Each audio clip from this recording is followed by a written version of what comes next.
गांधी जी का भारत में जो प्रथम सत्याग्रह था, वो बिहार के चंपारण में हुआ 1917 में, जहां नीली खेती करने वाले किसानों को उन्होंने साथ दिया। इसके बाद उनका जो दूसरा आंदोलन था, वो गुजरात के खेड़ा में किसानों का साथ दिया 1917 में, और 1918 में गुजरात के अहमदाबाद में मिल मिल वर्कर थे उनका साथ दिया।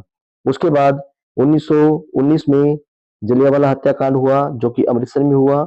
इसके बाद 1920 में कलकत्ता में एक अधिवेशन हुआ, और उसके बाद 1920 में ही दिसंबर में नागपुर में एक अधिवेशन हुआ, जिसमें असहयोग आंदोलन की नींव रखी गई। 1920 में जो असहयोग आंदोलन चला, वो उत्तर प्रदेश की चोरी चोरा की घटना के बाद वापस ले लिया गया, क्योंकि यहाँ पे एक पुलिस स्टेशन को आग लगा दी गई। इसके बाद जो अंग्रेज सरकार थी, उन्होंने नमक पे टैक्स लगा दिया था, जिसके विरोध में गांधी जी ने 12 मार्च 1930 को गुजरात के साबरमती आश्रम से दांडी तक की यात्रा आरंभ की, और ये यात्रा 6 अप्रैल 1930 को समाप्त हुई, और इस यात्रा के बाद सविनय अवज्ञा आंदोलन चलाया गया।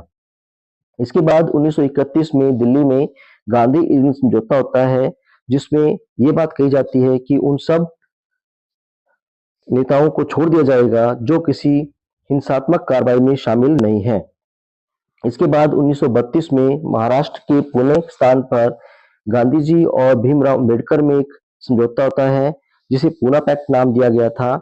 इस पूना पैक्ट नाम दिया गया था। इस एक्ट में जो दलित वर्ग थे, उनके लिए अलग से निर्वाचक मंडल के स्थान पर उनकी आरक्षित सीटें बढ़ाने को लेकर समझौता हुआ।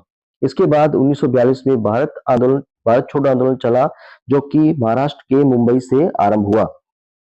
तो ये प्रमुख आंदोलन और उनके स्थान थे। एक बात आपको बता दूं कि 1929 में लाहौर अधिवेशन में पूर्ण स्वराज का प्रस्ताव पारित किया गया था, तथा 26 जनवरी 1930 को भारत में पहला गणतंत्र दिवस मनाया गया था।